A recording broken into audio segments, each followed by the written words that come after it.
వీటిలో మరో breaking news చూస్తున్నాం. మే 2న అమరావతికి ప్రధాని మోదీ రానున్నట్లుగా తెలుస్తా ఉంది. రాజధాని పునర్నిర్మాణ పనులకు శ్రీకారం చుట్టనున్నారు.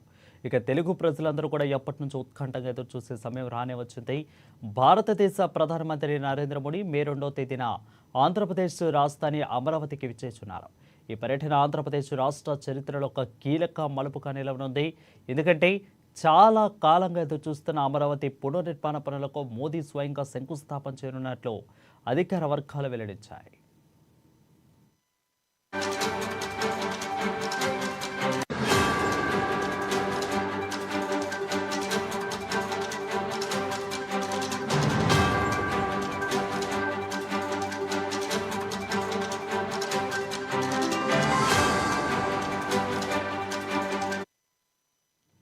ఇక తెలుగు ప్రజలందరూ ఎప్పటి నుంచో ఉత్కంఠంగా ఎదురు చూసే సమయం రానే వచ్చింది. భారతదేశ ప్రధానమంత్రి నరేంద్ర మోడీ మే 2వ తేదీన ఆంధ్రప్రదేశ్ రాజధాని అమరావతికి విచ్చేస్తున్నారు. ఈ పర్యటన ఆంధ్రప్రదేశ్ రాష్ట్ర చరిత్రలో ఒక కీలక మలుపుగా నిలవనుంది. ఎందుకంటే చాలా కాలంగా ఎదురు చూస్తున్న అమరావతి పునర్నిర్మాణ పనులకు ప్రధానమంత్రి మోడీ స్వయంగా శంకుస్థాపన చేయనున్నట్లు అధికార వర్గాలు పేర్కొన్నారు.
ఇక మే 2వ తేదీన అమరావతికి ప్రధాని మోదీ రానున్నట్లుగా తెలుస్తోంది. రాజధాని పునర్నిర్మాణ పనులకు శ్రీకారం చుట్టనున్నారు. తెలుగు ప్రజలందరూ ఎప్పటి నుంచో ఉత్కంఠంగా చూసే సమయం రానే వచ్చిందని చెప్పవచ్చు. దీనిపై మరింత సమాచారం మా నెల్లూరు ప్రతినిధి శ్రీధర్ అందిస్తారు. శ్రీధర్, చెప్పండి, ప్రధానమంత్రి నరేంద్ర మోడీ యొక్క పర్యటన ఏ విధంగా ఉండబోతుంది? అమరావతికి పునర్నిర్మాణ పనులు కూడా అన్ని శంకుస్థాపన చేస్తున్నట్లు తెలుస్తోంది. దాదాపు 10 సంవత్సరాల తర్వాత ఈ యొక్క కళ నెరవేరుతుందనుకోవచ్చు ఆంధ్రప్రదేశ్ ప్రజలందరికీ కూడా. వరుణ్, ఇక్కడ ఒక ప్రతిష్టాత్మకమైన ఘట్టం అమరావతి చరిత్రలో మళ్ళా ఆరంభం కాబోతుంది. మనకు రాష్ట్రం విభజన జరిగిన తర్వాత అమరావతి ఒక ప్రతిష్టాత్మకమైన రాజధానిగా ఇక్కడ నిర్ణయించుకోవడం జరిగింది. అయితే తర్వాత ఏర్పడిన రాజకీయ పరిణామాల నేపథ్యంలో గత ప్రభుత్వం, వైసీపీ ప్రభుత్వం ఈ 3 రాజధానులు అంటూ ఒక గందరగోళాన్ని సృష్టించింది. అయితే ప్రతి రాష్ట్రానికి ఒక రాజధాని, ప్రతిష్టాత్మకమైన రాజధాని ఉంటే ఒక ఐకాన్, ఒక రాజధాని ఉంటే ఒక ప్రతిష్టమైన హోదా ఉంటుంది. కేంద్ర ప్రభుత్వంలో ఒక గౌరవప్రదమైన స్థానం ఉంటుంది. ఒక మంచి పరిపాలన జరిగే ప్రాంతంగా కూడా గుర్తింపు ఉంటుంది. అందరికి కూడా మా రాజధాని, మా రాష్ట్రం ఇది, మా రాజధాని ఇదని చెప్పుకునే ఒక గౌరవమైన ప్రతిష్ట ఉంటుంది.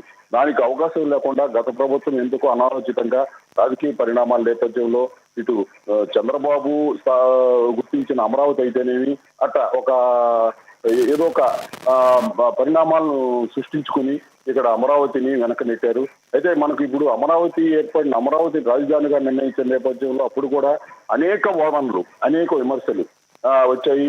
చంద్రబాబు నాయుడు వ్యాపార పరంగా ఒక వర్గానికి ఇక్కడ ప్రయోజనం చేకూర్చేందుకు అమరావతి నిర్ణయించారన్నారు. వాస్తవానికైతే ఇక్కడ మనం చూసినట్టయితే ఆంధ్రప్రదేశ్ లో ఒక మధ్య భాగంలో ఉంటుంది అమరావతి.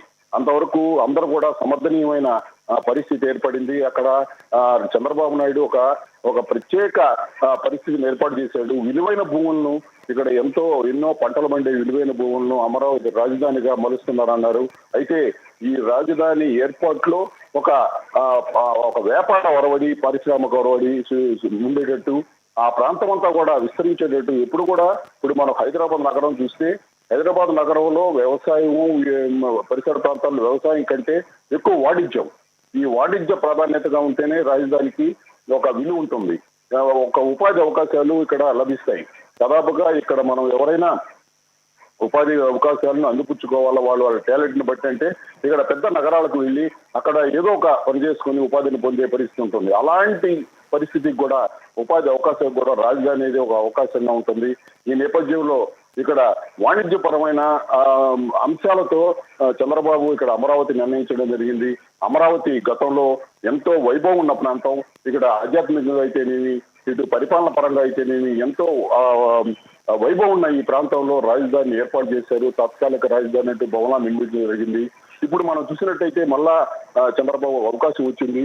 ఇక్కడ మళ్ళా అవకాశం వచ్చింది. ఇప్పుడు ఒక సరికొత్త రాజధాని నిర్మాణానికి శ్రీకారం చుట్టారు. ఐకాన్ టవర్స్, అన్ని పరిపాలనా విభాగాలను ఐకాన్ టవర్స్ గా ఏర్పాటు చేసేందుకు కూడా ఇక్కడ ప్రయత్నం కొనసాగుతా ఉంది. దాదాపుగా 4,688 కోట్ల రూపాయల వ్యయంతో భారీగా జరిగే ఈ కార్యక్రమానికి ప్రధానమంత్రి మోడీ ఒక సహకారాన్ని అందిస్తూ కూడా తలరావడం జరిగింది.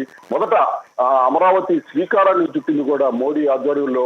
ఆయన మట్టిని కూడా తీసుకొచ్చి ఇక్కడ ఈ ప్రాంతానికి అందించి ఒక పవిత్రతను చేకూరే విధంగా, ఒక రాష్ట్రానికి ఒక రాజధాని ఏర్పడడం అంటే ఒక పవిత్రత, ఆ రాష్ట్రానికి సంబంధించిన ఒక పరిపాలన ప్రాంతం. ఈ క్రమంలో మళ్ళీ మోడీ మరోసారి రాష్ట్రానికి రావడం ఒక మంచి పరిణామంగా కూడా అందరూ భావిస్తున్నారు. ఇప్పుడు రాజకీయంగా చూసినప్పటికీ కూడా ఈ కూటమి ప్రభుత్వం, బీజేపీ, జనసేన, తెలుగుదేశం కలిసి ఇక్కడ ప్రభుత్వాన్ని స్థాపించారు. ఈ నేపథ్యంలో సముచిత స్థానాన్ని ఆంధ్రప్రదేశ్ కి దక్కేలా చేశారు మోడీ ప్రధానమంత్రి.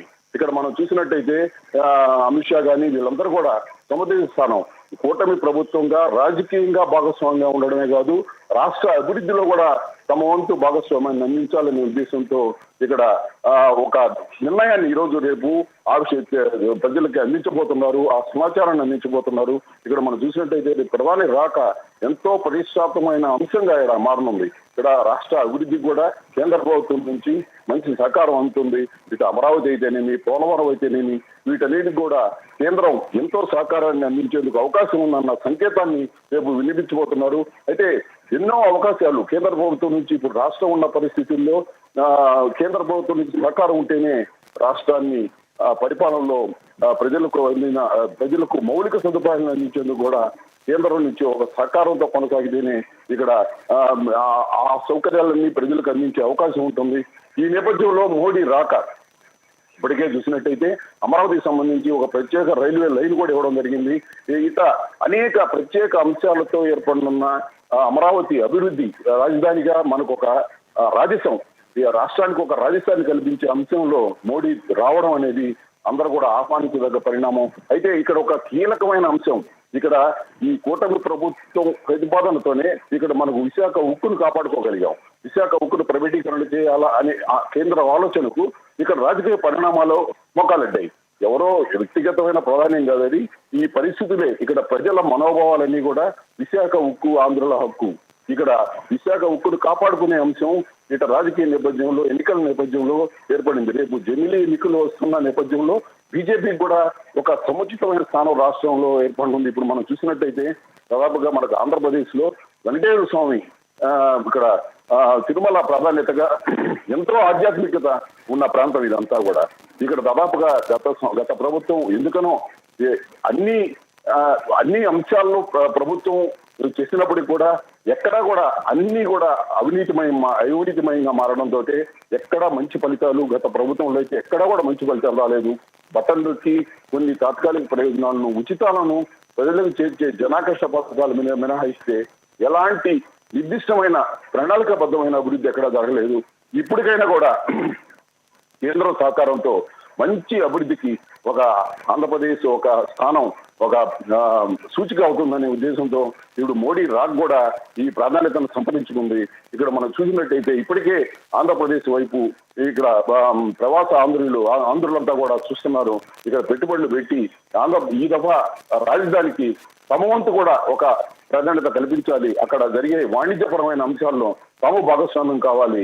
ఆంధ్రప్రదేశ్ రాజధాని లేని రాష్ట్రంగా ఉండకూడదనే అంశంలో ఇక విదేశాల్లో ఉన్నవారు కూడా దృష్టి సారించడం జరిగింది. ఇక్కడైతే వరుణ్ కొన్ని ప్రత్యేక రాజధాని పరంగా కొన్ని పరిశ్రమలు చంద్రబాబు ఆలోచిస్తున్నట్టు, చంద్రబాబు ఆశిస్తున్నట్టు కొన్ని ప్రత్యేక ఇప్పుడు మనం విదేశాల్లో చూస్తుంటాము. సిలికాన్ అయితేనేమిట, ఇక్కడ మనకు బెంగళూరు, ఇవన్నీ కూడా ఐటీ సంబంధించిన ఎంతో అభివృద్ధి జరిగింది. ఎందుకంటే అక్కడ ఒక నిర్దిష్టమైన రాజధాని కేంద్రాలుగా ఉండి, రాష్ట్రానికి కేంద్రాలుగా ఉండి అక్కడ ఈ సమస్యలన్నీ వచ్చి యువతకు మంచి ఉపాధి అవకాశాలను, మంచి విద్యా అవకాశాలను కల్పించే ప్రాంతంగా అక్కడ విస్తరించడంతో ఆ రాష్ట్రాలకే అభివృద్ధి చేకూరింది. ఇక్కడ అలాంటి పరిస్థితి ఏర్పడే విధంగా ఇప్పుడు అంతా కూడా ఆలోచించాలి. ఇక్కడ మనం చూసినట్లయితే రాజకీయాలకు అతీతంగా, పార్టీలకు అతీతంగా ఇక్కడ అభివృద్ధిని ఇప్పుడు ప్రతిపక్షం కూడా విమర్శించాలి. ఇక్కడ ఏదైనా గాడి తప్పుతుంటే, పరిపాలన గాడి తప్పుతుంటే విమర్శించాలి. Thank you Sridhar for the clear update.